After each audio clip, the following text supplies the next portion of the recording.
Assalamualaikum warahmatullahi wabarakatuh. Alhamdulillahilladzi arsala rasulahu bil huda wa dinil haq liyudhhirahu ala dini kullih wa kafa billahi syahida. Asyhadu an la ilaha illallah wahdahu la syarikalah wa asyhadu anna Muhammadan abduhu wa rasuluh. Allahumma salli wa sallim wa barik ala Muhammadin wa ala alihi wa ashabihi wa man tabi'ahum bi ihsanin ila yaumiddin. Qala Allah Ta'ala, a'udzu billahi minasyaitonir rajim. Ya ayyuhalladzina amanu taqullaha haqqa tuqatih wa la tamutunna illa wa antum muslimun. Amin amma ba'd. Mukminin, muslimin,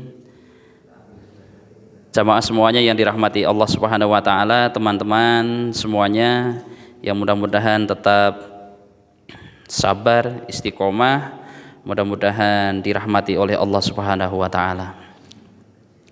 Alhamdulillahirabbil alamin. Puji dan syukur kita panjatkan kehadirat Allah Subhanahu wa taala. Malam hari ini Allah pertemukan kita di majelis yang mulia ini di Masjid Fatimatu Az-Zahra atau Fatimatu Zahra. Dalam rangka kita mendatangi mabit pemuda pada malam hari ini, alhamdulillah sudah berjalan yang ketiga kalinya. Mudah-mudahan seterusnya diberikan kelancaran, diridhoi oleh Allah Subhanahu wa taala.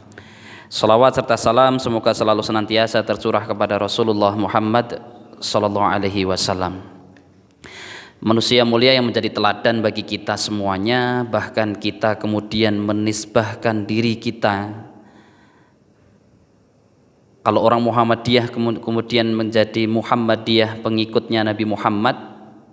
Bahkan Ustadz Adi Hidayat pernah menjelaskan dengan panjang lebar, penisbatannya itu bukan hanya dari sisi fisik. Bahkan mungkin kita kesulitan kalau menisbatkan diri meniru secara fisik. Tetapi Muhammadiyah ingin menirunya lebih kepada sifat, akhlak, ibadah dan lainnya.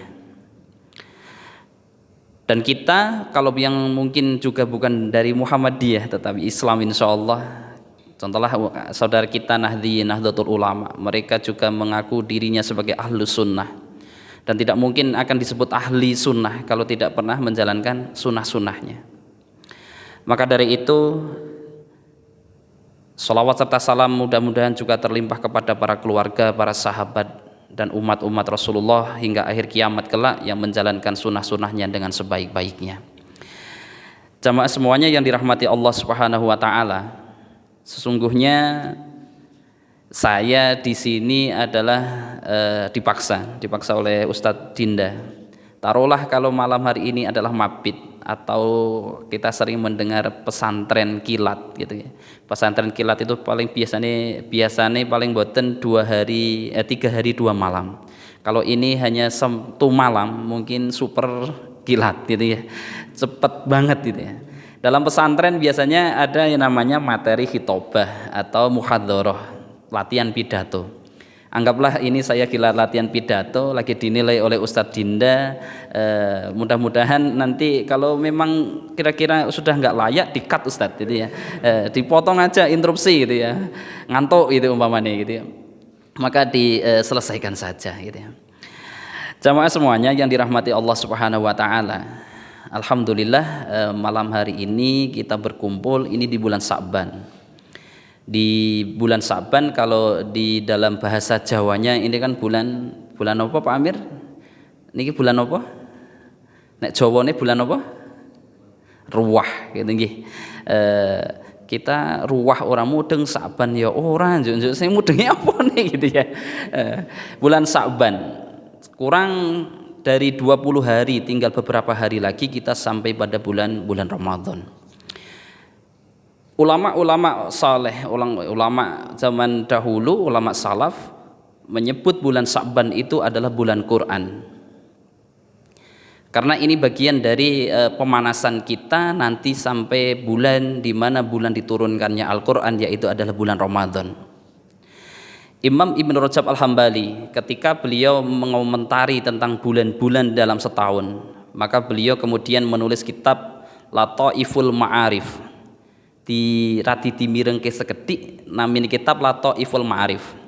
Karena nanti kalau kesasar Samsul Ma'arif niku pun benten ngeten nggih. Ketemune pun kitab Gus Samsudin gitu. Maka makin malah krungune yang Samsul Ma'arif gitu ya, dicatat ya, dibuka, di-download atau beli di buku di daerah Brukmenceng sana. Lataiful Ma'arif. Kitab itu menulis kurang lebih seputaran tentang bulan-bulan selama setahun itu, kemudian digali, dikomentari dan dicari amalan-amalan selama setahun itu tiap bulannya apa khususnya gitu. Amalan-amalan apa.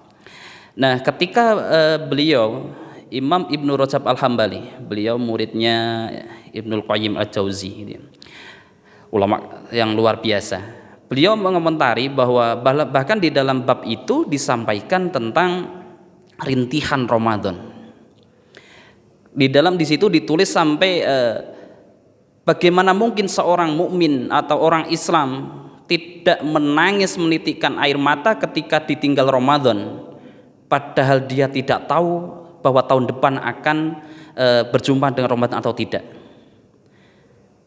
Jadi ditulis bagaimana mungkin atau mustahil seorang mukmin tidak menangis ketika ingin ditinggal Ramadan.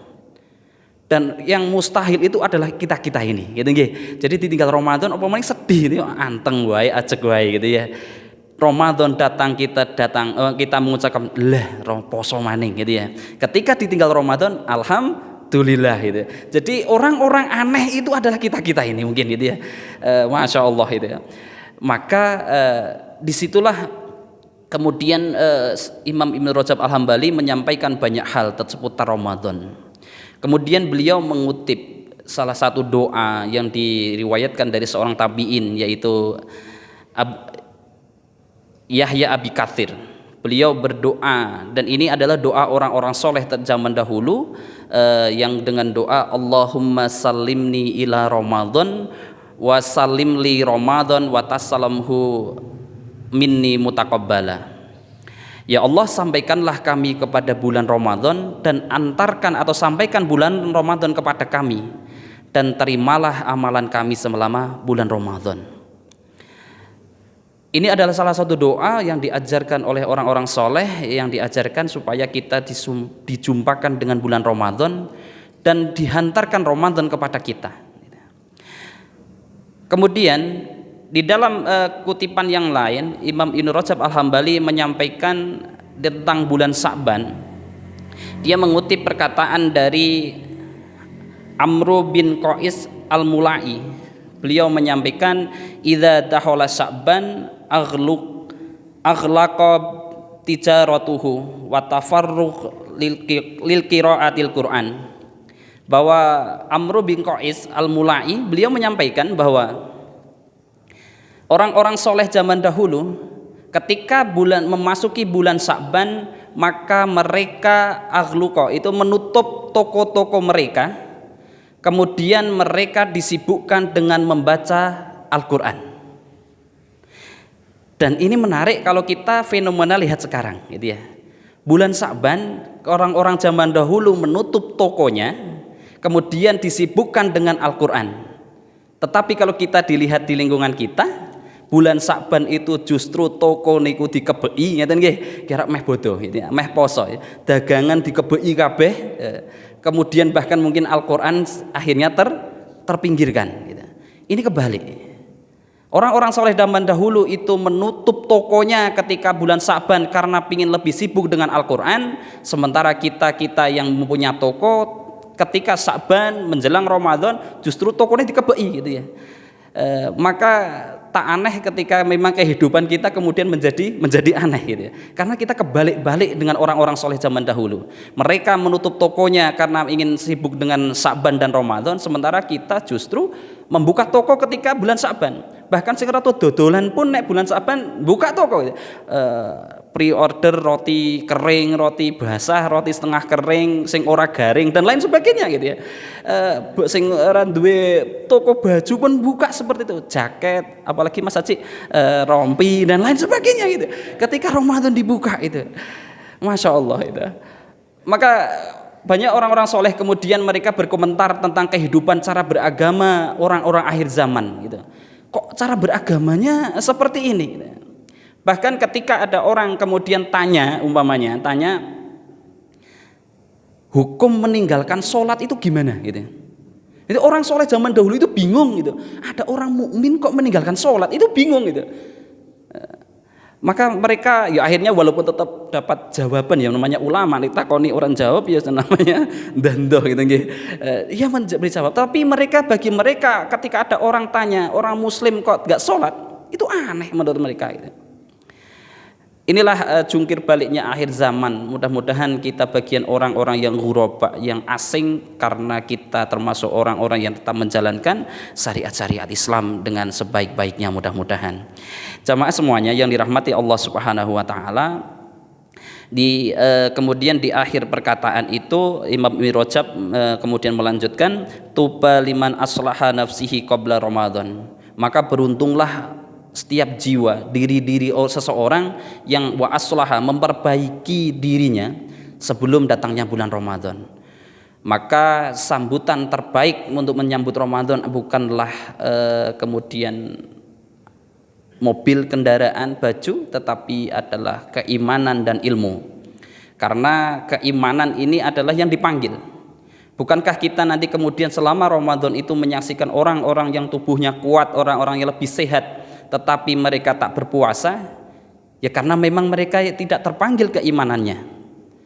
Sementara kita juga lihat anak-anak kecil, bahkan mungkin orang-orang yang sepuh sudah lansia, tetapi mereka tetap berpuasa, karena yang dipanggil memang bukan Mas Aji yang tubuhnya kuat, Mas Tabah yang gagah, bukan. Yang dipanggil adalah keimanan, orang-orang yang beriman.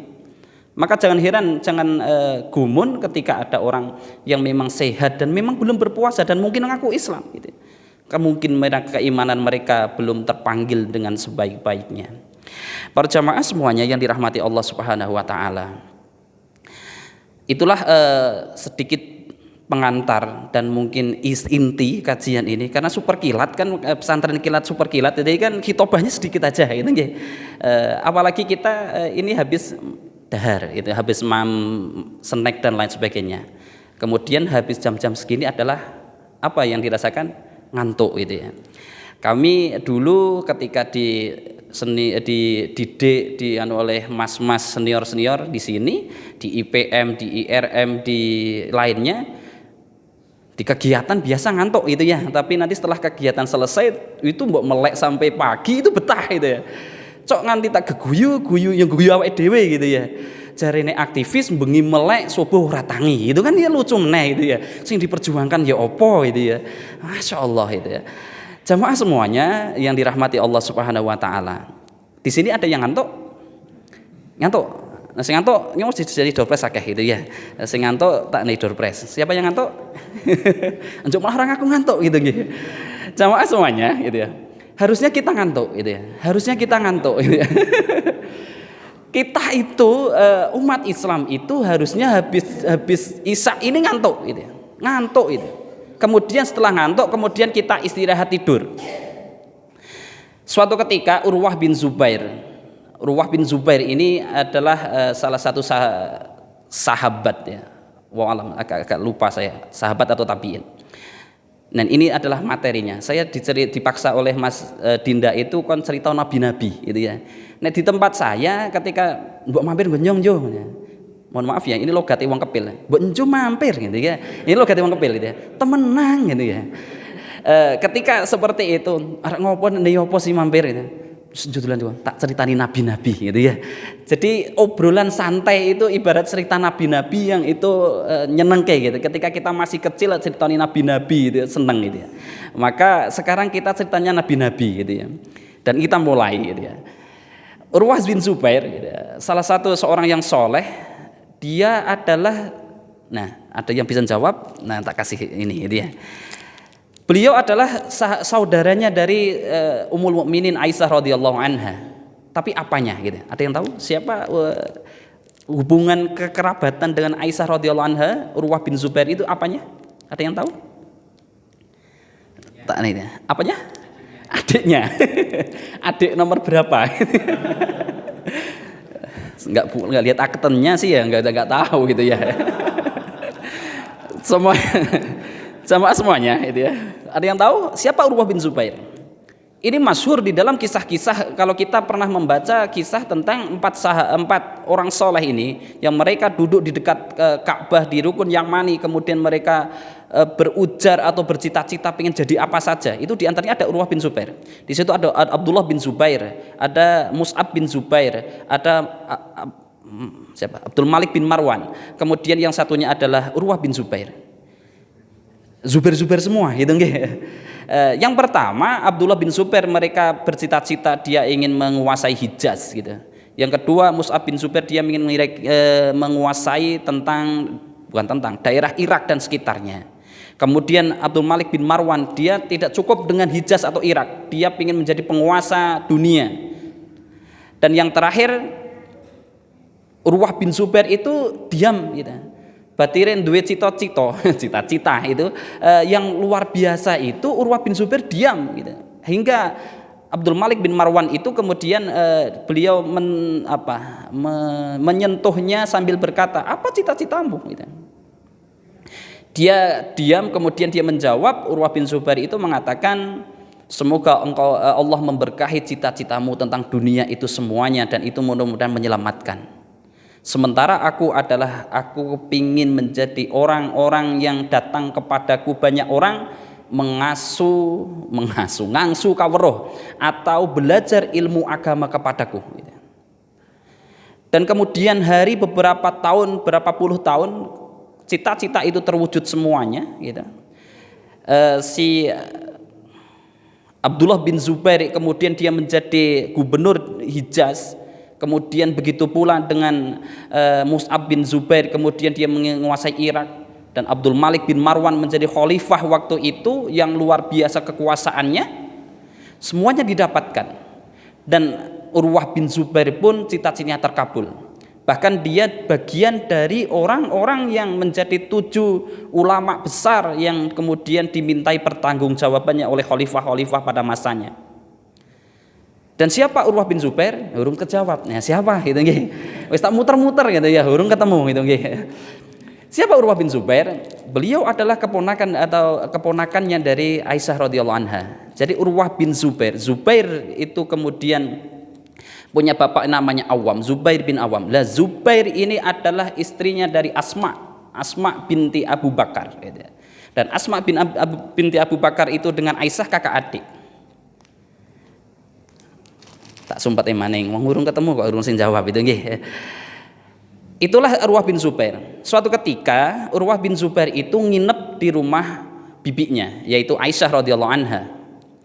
Nah, setiap ketemu orang muncul pertanyaan, nanti dijawab gitu nggih. Nek sing angel banget Quran, sing paling angel minuman gitu nggih. Wis disuwuk ini wis di montro-montro. Aisyah radhiyallahu anha adalah salah satu ummul mukminin. Beliau meninggal wafatnya Rasulullah Shallallahu Alaihi Wasallam di usia berapa? Kita itu katanya punya urtum Aisyah, gitu ya. Itu dari kata-kata asal kata dari Aisyah, gitu ya. Usia berapa? Usia berapa Aisyah itu ditinggal oleh siapa? Oleh Rasulullah. Gitu. Usia berapa? Ada yang tahu? Pernah mendengar? Usia berapa Aisyah itu ditinggal? Sekitar 18 tahun. Alhamdulillah ada yang tahu gitu nggih. Mas niki diatur ki mangke ngrika ngeten nggih. Masyaallah itu. 18 tahun, ada yang mengatakan sekitar 17 tahun.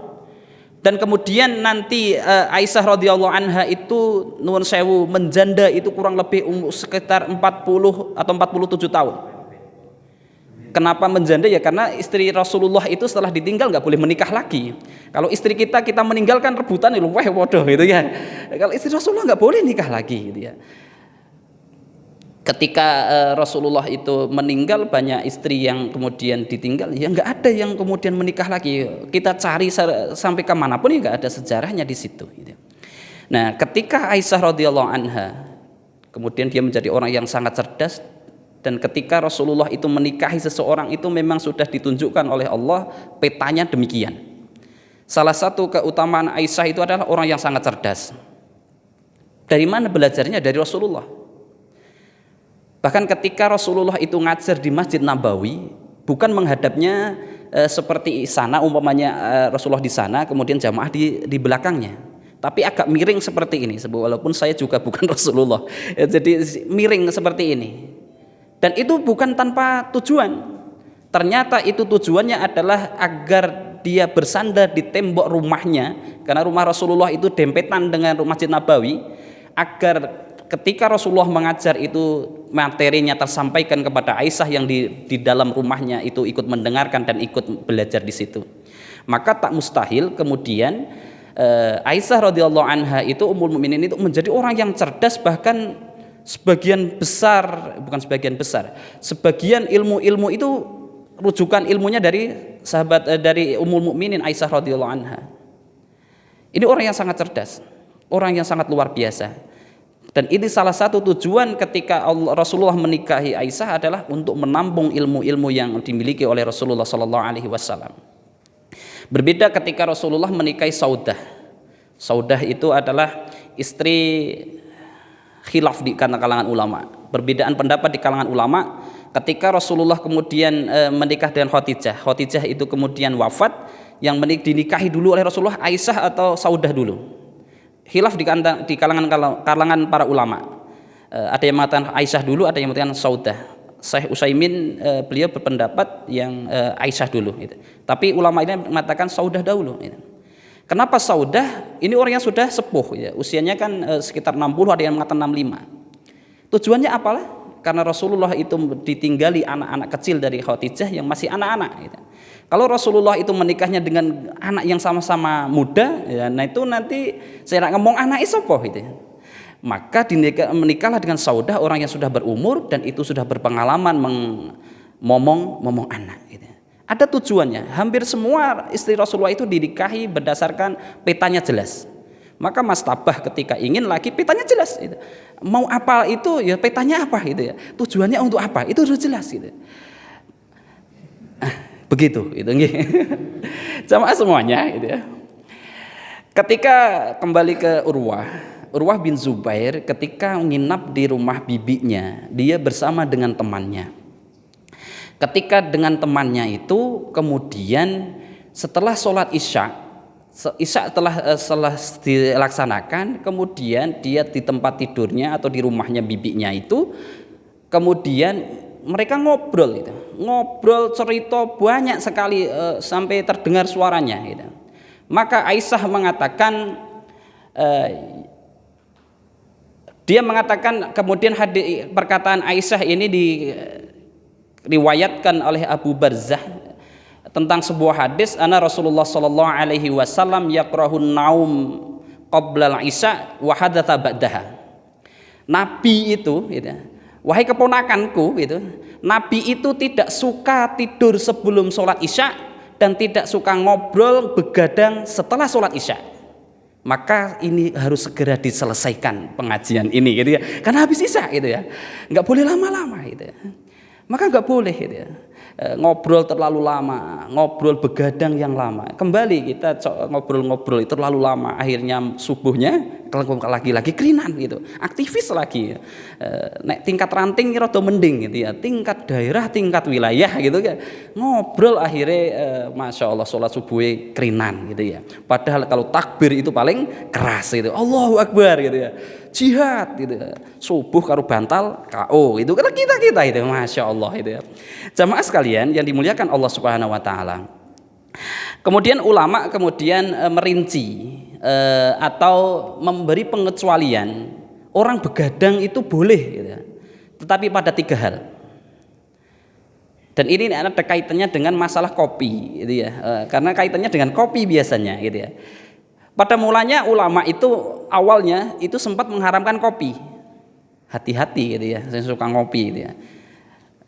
Yang tidak haram itu ngopi yang pakai flash disk itu, buatan insyaallah itu kopi paste gitu nggih. Jadi ulama sempat mengharamkan kopi. Bahkan belum lama ini kan mungkin 1-3 bulan lebih ya, setengah tahun mungkin lebih gitu, tentang di viral di media itu tentang haramnya kopi gitu nggih.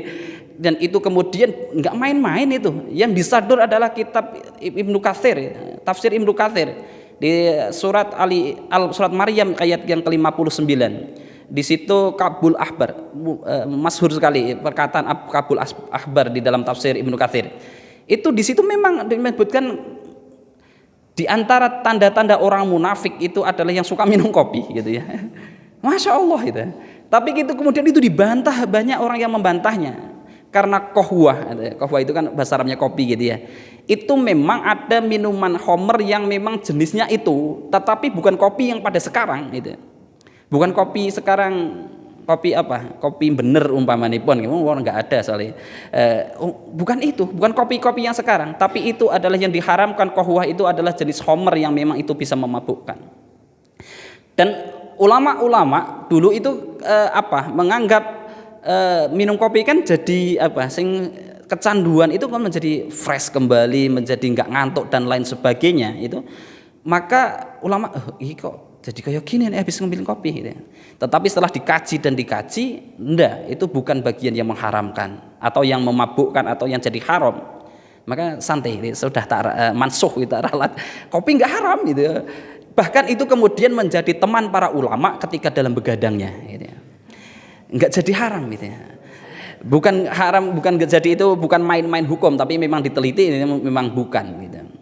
Maka ulama kemudian jadi ini sing punya kafe malam itu ya, jangan khawatir kemudian wah kok masuk kopi haram gitu ya. Kita berikan solusi gitu ya. Jadi, kopi itu kemudian atau orang begadang malam itu boleh ada 3 hal. 1, kalau itu berkaitan dengan ilmu gitu ya. Jadi kalau orang-orang menuntut ilmu semalam pun kalau memang dia kemudian memang membutuhkan, ya tidak hak, dia boleh saja begadang menuntut ilmu gitu.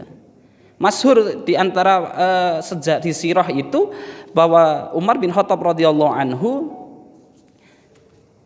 beliau pernah ditanya, karena seorang pemimpin itu ditanya dari habis Isya itu ditanya seseorang minta pendapat konsultasi gitu. Tanya Mas Aflas umpamanya gitu. Umar kan karena pemimpin gitu ya. Jadi siap ditanya oleh rakyatnya. Saya mau konsultasi tentang pernikahan gitu umpamanya. Ya, jadi kan harus melayani. Setelah dijawab nanti tanya lagi dan selesai itu belum selesai bahkan setelah terdengar suara adzan subuh gitu. Ya kalau memang ada pertanyaan kemudian itu berkaitan dengan ilmu ya nggak apa-apa. Gitu. Masyhur juga yang sering kita pernah mendengar bagaimana Imam Asy-Syafi'i itu pernah tidak tidur begadang gitu karena memikirkan sebuah persoalan gitu. Masyhur di antara kita mungkin kita pernah mendengar cerita tentang Imam Asy-Syafi'i itu diundang oleh muridnya yaitu adalah Imam Ahmad bin Hambal.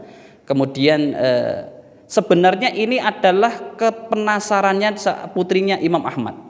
Jadi Imam Ahmad itu sering bercerita tentang gurunya Imam Asy-Syafi'i tentang kewibawaannya, tentang ilmunya, tentang kesederhanaannya, tentang zuhudnya dan lainnya gitu. Maka putrinya itu tertarik sekali. Wah, sosok Imam Asy-Syafi'i seperti apa gitu. Sampai dieluk-elukan oleh bapak saya gitu. Maka suatu ketika diundang bersama Imam Ahmad, dia datang kemudian diperhatikan oleh putrinya gitu.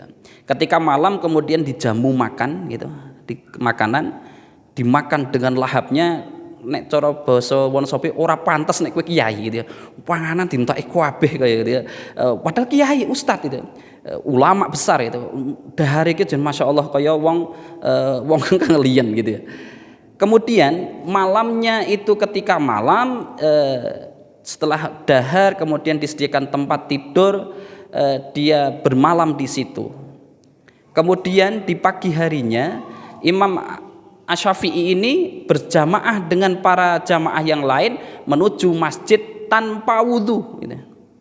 Dia langsung menuju tempat sholatnya di masjid atau di tempat dia sholat gitu. Kemudian di esok harinya putrinya Imam Ahmad itu gumun, heran gitu.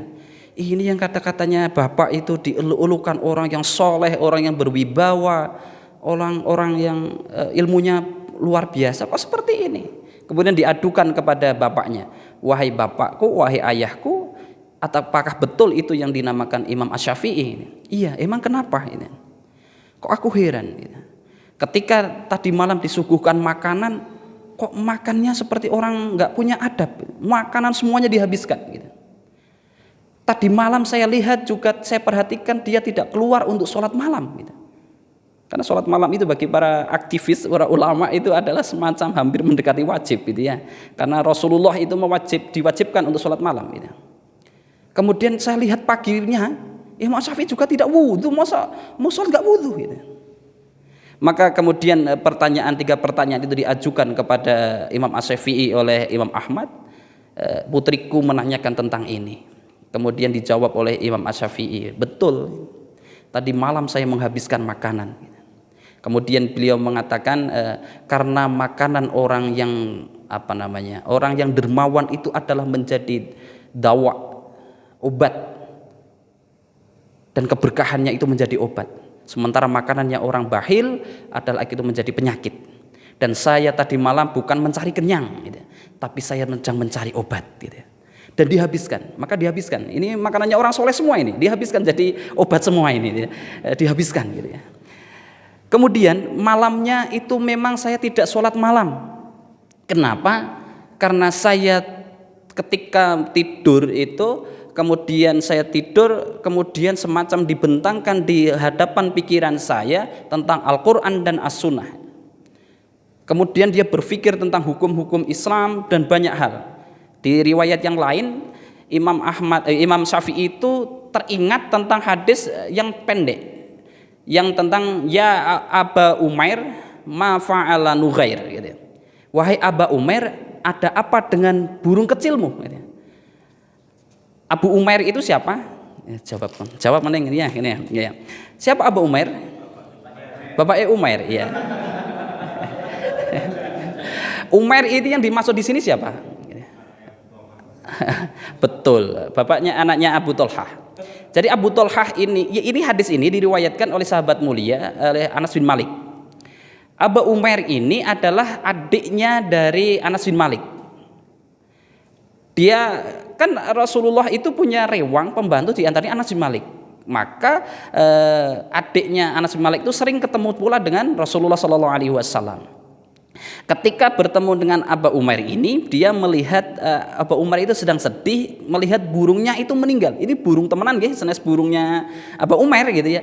Ini burung temenan itu meninggal gitu. Atau belum meninggal tapi sudah leloh-leloh itu lemes gitu ya. Maka di tangannya oleh Rasulullah, ya Aba Umair, ma fa'ala Nughair. Wahai Aba Umair, ada apa dengan burung kecilmu gitu. Nah, dari faedah hadis itu Imam Syafi'i itu di riwayat itu disebutkan sampai menemukan sekitar 60 atau berapa hikmah dari tentang hadis itu. Jadi ulama itu masya Allah itu menemu perkataan seperti itu hikmah yang bisa diambil itu luar biasa banyak. Kalau kita kan kuwi cuman pertanyaannya Rasulullah gitu ya. Orang apa-apaan nih gitu ya. Ulama luar biasa gitu. Perkataan itu kemudian diantaranya adalah umpamanya bahwa memelihara burung itu boleh, yang penting itu dipelihara. Di antaranya lagi hikmahnya bahwa Rasulullah itu sangat dekat dengan anak kecil gitu. Dan lain sebagainya. Tetapi ulama itu luar biasa bisa mengambil hikmah-hikmah itu dari sebuah perkataan, dari sebuah ucapan itu bisa luar biasa. Contoh lain umpamanya ulama besar Ibnul Qayyim Al-Jauziyah. Kalau kita membaca surah Al-Quran, surah Al-Fatihah, Alhamdulillahi Rabbil Alamin, Ar-Rahmanir-Rahim, Maliki Yaumiddin, Iyyaka na'budu wa iyyaka nasta'in. Di ayat itu yang saya baca terakhir itu, Iyyaka na'budu wa iyyaka nasta'in, itu kan artinya hanya kepadamulah kami menyembah dan hanya kepadamulah kami mohon pertolongan. Kalau kita paling menjabarkannya, ya kita hanya satu-satunya kepada Allah, nggak boleh kepada yang lain gitu. Tetapi Ibnu Qayyim Al-Jauziyah, beliau menafsirkan satu ayat itu kemudian menjadi sebuah kitab yang sangat tebal, Madarijus Shalihin itu. Ya sangat tebal sekali itu. Satu ayat itu. Kalau kita kan mumet itu satu ayat kon jabarno itu ngarang wis kok kangelan gitu nggih. Zaman sekolah itu kon ngarang wis ra iso gitu ya. Apa meneh sing ora ngarang gitu ya.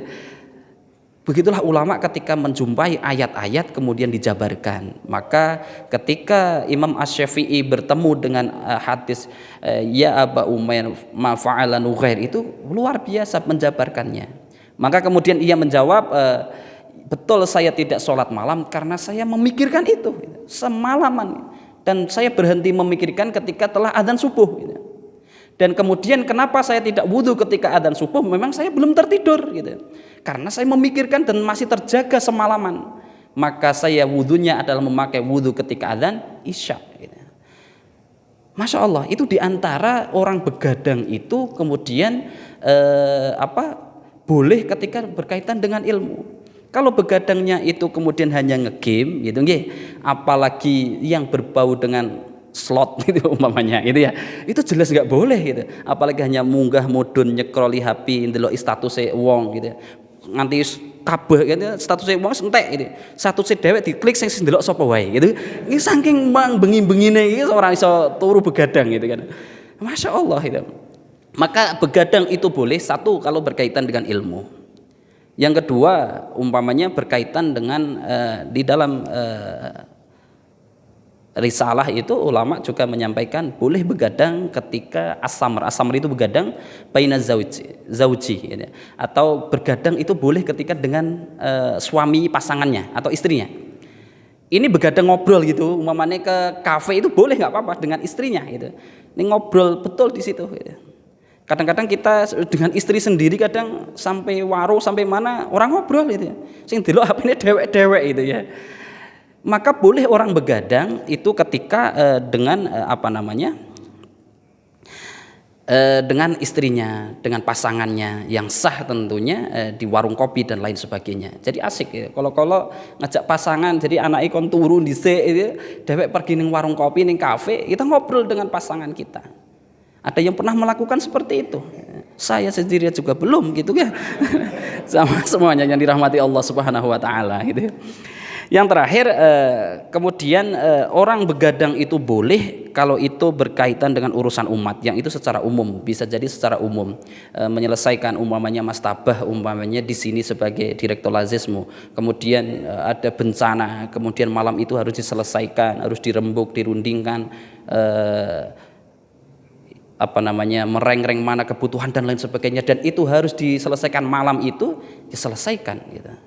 Tetapi pengecualian, namanya pengecualian itu sesekali gitu ya, tidak tiap malam. Itu namanya bukan pengecualian kalau tiap malam itu.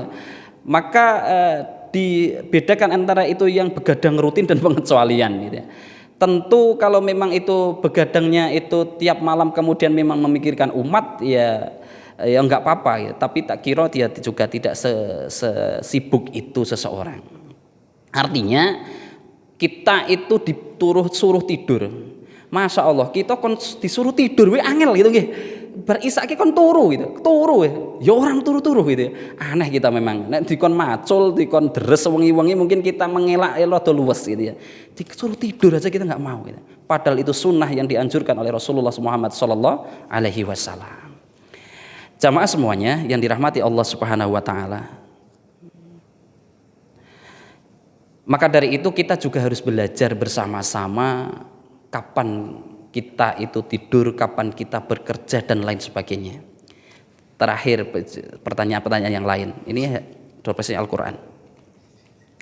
Kapan tidurnya Rasulullah? Berapa kali dalam sehari? 3 kali. Dijawab gitu ya. Kayak Mas oleh hadiah, oh boleh maning ya. Masya Allah. Nanti diambil ya Mas. Kapan saja Mas tidurnya Rasulullah?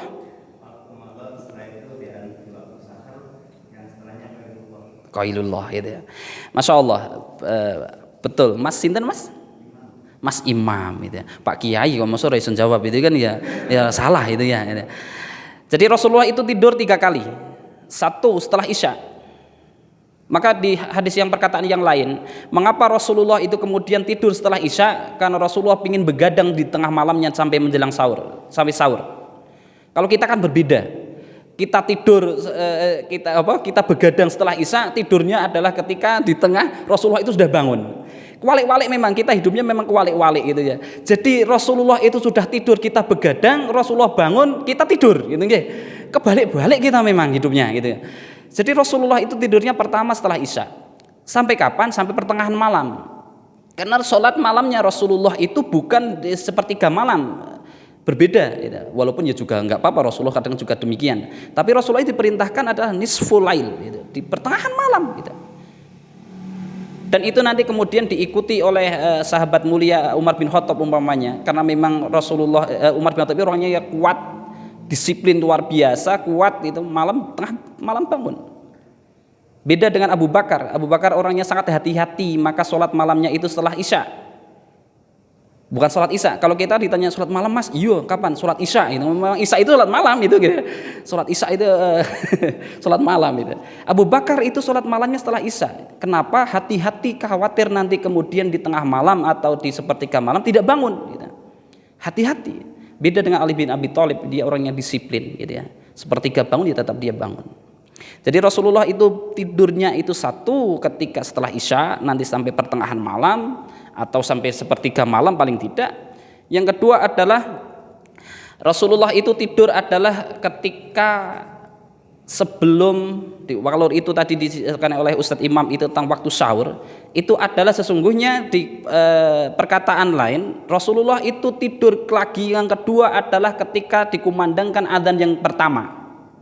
Di dalam Islam kita tahu bahwa dulu itu adzan itu dua kali, adzan subuh. Adzan pertama yaitu yang dikumandangkan oleh Abdullah bin Umi Maktum, kemudian adzan yang kedua yang dikumandangkan oleh Bilal. Maka adzan pertama itu fungsinya satu diantaranya, satu itu untuk membangunkan orang kalau mau makan sahur dan lain sebagainya. Yang kedua mengingatkan orang yang sholat malam untuk istirahat karena sebentar lagi subuh. Jadi adzan pertama itu fungsinya itu diantaranya. Jadi untuk mengelengke gitu, yang sedang sholat malam di rumah dan lain sebagainya, supaya apa? Supaya mulai berhenti karena sebentar lagi subuh.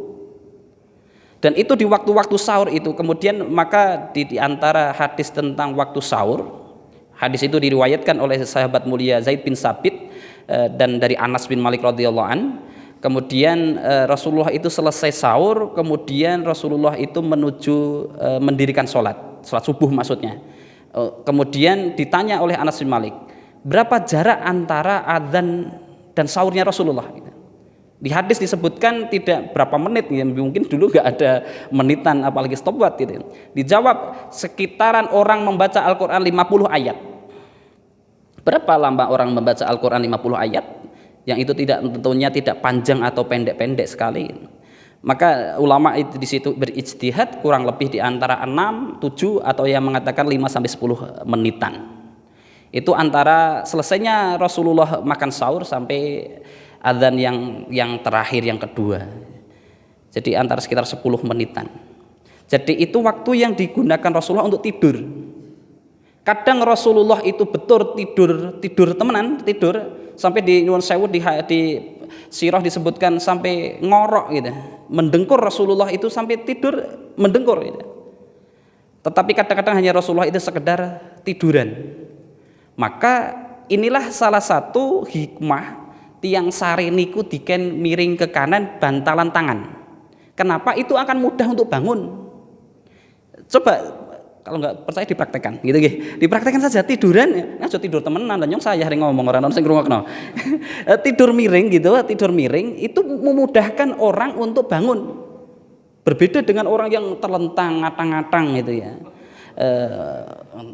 Apa nggih? Blumah gitu bahasanya, lurung blumah ya teman. Ngatang-ngatang itu kan menyulitkan orang bangun, apalagi saya Mas Haji. Tangi kok blumah, wah cakul weteng ora iso ngadeg-ngadeg gitu ya. Angel gitu ya. Orang-orang gemuk kan seperti itu, karena pernah diuji oleh Dan Taufik di situ sit up itu nggak bisa, itu angel gitu kan. Maka ini adalah hikmah disyariatkannya orang itu tidur miring, gitu. Tidur miring ke kanan itu memang memudahkan untuk bangun. Gitu. Dan itu mungkin 15-10 menit itu kalau Rasulullah ya bangun, kalau kita kemungkinan besar itu 12 itu ya 15 menit keturu itu ya kayaknya 12 itu lebih seringnya gitu ya. Itulah tidurnya Rasulullah. Yang kedua, yang ketiga adalah qalilullah. Qalilullah itu adalah tidur sejenak sebelum adzan zuhur. Dan itu sehat. Saya mendengarkan ceramahnya Ustadz Budi Azhari itu, beliau menyampaikan kalau saya punya perusahaan, saya punya sekolah, saya akan pakaikan syariat itu gitu ya. Pak Eko bisa menerapkan, Mas Dinda kon turu nek arah zuhur gitu ya. Masya Allah, tapi itu nggak lama gitu, mungkin sekedar hanya meletakkan badan, meletakkan kepala gitu dan lain sebagainya, dan itu dia lama, mungkin sekitar setengah jam paling lama gitu. Dan itu menurut penelitian secara kesehatan, wallahu alam, itu ada seorang pakar tibu nabawi, orang ahli herbal pula, menyebutkan siapa yang melazimkan tentang qailullah, tidur sejenak sebelum zuhur, itu adalah akan terhindar, akan lebih terminimalisir tentang serangan jantung. Wallahu alam, kalau kemudian itu betul, masya Allah, obatnya ternyata gampang, kon turu maning gitu ya, kon turu gitu, sunnah itu luar biasa itu, kon turu jadi sehat itu. Tetapi itu tidak lama, hanya beberapa menit sampai menjelang sampai zuhur. Jamaah semuanya yang dirahmati oleh Allah Subhanahu wa taala, itulah waktu-waktu yang kemudian Rasulullah itu tidur gitu. Tidurnya beberapa kali, tetapi tidurnya tidak lama gitu ya. Kalau kita kan tidurnya sekali tidur, tapi tidurnya masya Allah orang watese gitu ya, sampai kadang-kadang kebablasan sholat tertinggal dan lain sebagainya. Jamaah semuanya yang dirahmati oleh Allah Subhanahu wa taala,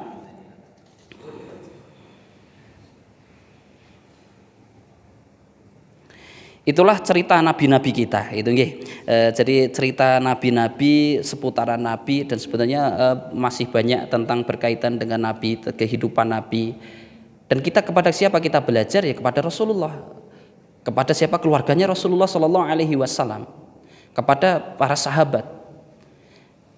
Para sahabat kemudian yang meneladani ilmu-ilmu itu, kemudian kita tiru bagaimana para orang-orang soleh itu mencontoh Rasulullah. Kenapa kepada keluarga Rasulullah? Contohnya umpamanya tentang Aisyah. Kenapa? Yang memang yang paham betul tentang kehidupan keseharian Rasulullah ya keluarga Rasulullah. Yang paham tentang bagaimana Mas Aji tidur, ganti baju dan lain sebagainya ya keluarganya, istrinya, anaknya gitu. Yang paham tentang Rasulullah ya istri-istri Rasulullah. Tadi umpamanya tentang Aisyah, ya tentang Rasulullah Aisyah yang paling paham, dan istri-istri yang lain sebagai terakhir gitu nggih, karena sudah jam 9. Bahwa di antara kebiasaan Rasulullah, bahkan itu dalam hal ibadah di tiap paginya, adalah ketika Rasulullah di waktu subuh, hampir-hampir Rasulullah itu tidak meninggalkan doa yang sering kita panjatkan di waktu subuh. Allahumma inni as'aluka ilman nafi'an wa rizqan thayyiban wa amalan mutaqabbalan. Hadis ini ada ada beberapa jalur sesungguhnya, tetapi ada beberapa waktu. Sebagian ada yang mengatakan itu dibaca sebelum salam, ada yang mengatakan itu dibaca setelah salam. Hal yang ini mirip dengan doa Allahumma a'inni ala dzikrika wa syukrika wa husni ibadatik. Ulama mengatakan itu boleh dibaca sebelum salam atau setelah salam. Kalau setelah salam adalah ketika seseorang kemudian setelah zikir istighfar 3 kali Allahumma antas salam wa minkas salam, itu kemudian dilanjutkan Allahumma a'inni ala dzikrika wa syukrika wa husni ibadatik. Kalau itu memang belum terbaca sebelum salam. Kalau sudah ya sudah. Kemudian hampir sama doa Allahumma inni as'aluka ilman nafi'an wa rizqan thayyiban wa amalan mutaqabbalan. Ini bisa dibaca di 2 tempat itu. Bahkan sebenarnya doa-doa yang lain sebelum salam pun boleh kalau kita sholat sendirian. Karena kalau sholat berjamaah ya kita ngikut imamnya gitu nggih. Enggak boleh kita mufaraqat, memisahkan diri, artinya imamnya sudah salam kita masih ndonga terus itu, mau sampai tahlilan di situ. Ini kan bahaya itu, enggak boleh itu ya. Di antara yang meriwayatkan hadis tentang Allahumma inni as'aluka ilman nafi'an wa rizqan thayyiban wa amalan mutaqabbalan adalah istri Rasulullah sallallahu alaihi wasallam, Ummu Salamah. Pak Imam ampun jawab malih hadiah entek niki mangken. Yang lain, nama lain dari Ummu Salamah itu siapa?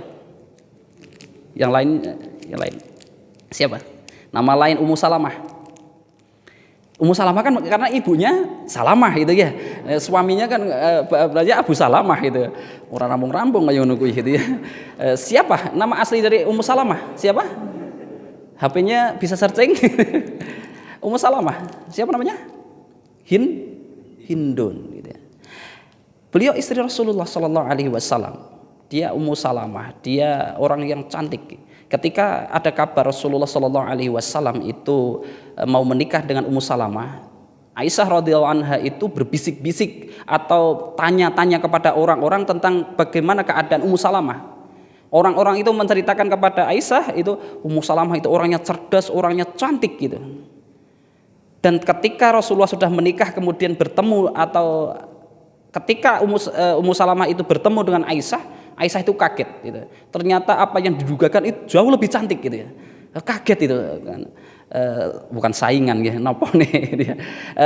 Temannya itu adalah teman istri-istri Rasulullah itu lebih cantik yang diperkirakan.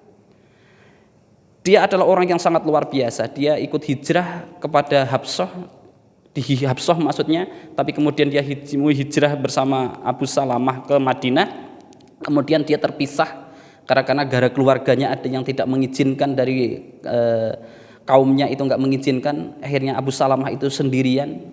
Tetapi setelah 1 tahun kemudian di Mekah, kemudian Ummu Salamah itu ikut nyusul ke sana sendirian. Gitu. Sendirian membawa anaknya menaiki onta ke Madinah, perempuan. Kemudian di jalan itu ketemu yang namanya Utsman bin Tolhah kalau nggak salah. Dia kemudian ditanya, mau kemana kamu? Saya mau ke Madinah, saya menyusul suamiku. Bahaya, tanda kutip bahaya kalau kamu sendirian. Maka itu diantarkan oleh Utsman itu diantarkan Ummu Salamah itu dengan anaknya. Kemudian istirahat, itu capek itu istirahat. Utsman ini pergi, ini bukan Utsman bin Affan, Utsman bin Tolhah. Dia pergi menjauh gitu. Kenapa? Ini bukan mahramnya gitu. Dia mengantar pun karena terpaksa gitu. Dia menjauh gitu. Ketika sudah cukup dia mendekat lagi, kemudian dia antar lagi. Ketika berhenti, kemudian dia Dia menjauh lagi. Kalau di zaman sekarang kan bahaya ya, ngantar bojone wong dhewean itu biasanya kayak Mas Restu nekong di situ pasti gitu ya. Masya Allah. Tapi Tolhah tidak seperti itu. Gitu. Dia mengantarkan kemudian ditinggal sampailah kepada daerah Madinah. Dia mengatakan suamimu di daerah sini carilah. Gitu. Kemudian ketemu. Tapi kemudian Allah mensyariatkan perang Badar. Kemudian Abu Tolhah itu bagian dari itu. Kemudian dia orang yang termasuk terkena luka di perang Badar, sempat sembuh tetapi kemudian kambuh lagi dan menjadi wasilah meninggalnya. Yang menarik di situ, sebagian ulama ada yang memberikan penjelasan begini. Ketika Abu Tolhah itu dan Ummu Salamah itu masih hidup, si Ummu Salamah itu mengatakan, saya itu bahagia sekali menikah denganmu, saya punya suami seperti kamu, saya bahagia sekali. Maka ketika nanti kemudian engkau meninggal, saya tidak mau menikah lagi gitu ya. Saya tidak mau menikah lagi gitu ya. Tetapi itu beban jadi Abu Salamah. Nek sing sing bojone sing ninggal dhisik nyorak bojo, mosok nyorak bojo dhisik gitu kan. Maka itu dibantah itu dibantah, jangan begitu gitu. Jangan begitu, jangan buat alasan saja gitu. Jadi jangan begitu. Menikah lagi enggak apa-apa ketika kemudian aku meninggal dulu. Mudah-mudahan engkau mendapatkan yang lebih baik gitu. Sebenarnya alasan saja. Nek sing ninggal Ummu Salamah dulu kan dia nggak mau nikah lagi kan, bingung gitu ya. Kemudian qadarullah, kemudian Abu Salamah meninggal beneran di perang Badar itu, kemudian terluka, dia sembuh, kemudian dia meninggal. Ketika itu Rasulullah itu menyampaikan siapa yang terkena musibah, kemudian dia mengucapkan inna lillahi wa inna ilaihi rajiun. Sesungguhnya kami semua milik Allah dan akan kepada Allah kita akan kembali. Maka orang itu akan mendapatkan yang lebih baik, akan mendapatkan ganti yang lebih baik. Tapi jangan diterjemahkan kun Mas Haji bojone kepleset inna lillahi wa inna ilaihi rajiun. Muga-muga oleh ganti sing apik gitu kan. Ya juga gitu juga gitu kayak. Jadi dia inna lillahi wa inna ilaihi rajiun gitu. Maka Rasulullah di situ mengatakan siapa yang mengucapkan itu ketika mendapat musibah maka akan mendapatkan ganti yang lebih baik. Betul gitu. Maka Rasulullah kemudian di habis masa iddahnya Ummu Salamah, Rasulullah itu meminang Ummu Salamah yang bernama Hindun ini.